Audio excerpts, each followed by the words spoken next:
আচ্ছা, আপনার কি হুমায়ুন আহমেদের অপেক্ষা বইয়ের ইমনের বাবার কথা মনে আছে? আমার খুব ইচ্ছা করছিল উপন্যাসের শেষে যেন দেখতে পাই ইমনের বাবা ফিরে এসেছেন। আচ্ছা, কোথাও কেউ নেই বইয়ের বাকের ভাইয়ের কথা মনে আছে? আমার খুব ইচ্ছা করছিল বাকের ভাইয়ের যেন ফাঁসি না হয়।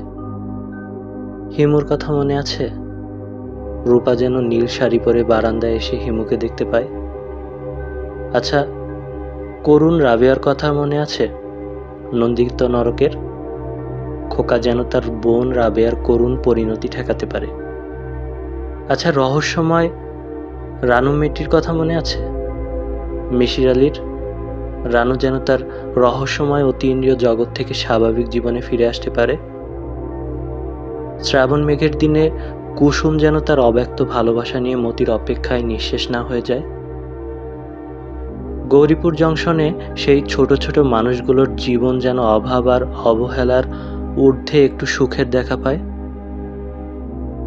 আমার খুব ইচ্ছা করে কবি বইটিতে আতাহার যেন তার ভেতরের কবি সত্তাকে বিসর্জন না দিয়ে তার ভালোবাসার মানুষের কাছে যোগ্য হয়ে উঠতে পারে। তবে এই সব কিছু সম্ভব শুধুমাত্র আমাদের কল্পনাতে। হুমায়ুন আহমেদের বইয়ের সমাপ্তিতে এগুলো কখনোই সম্ভব নয়।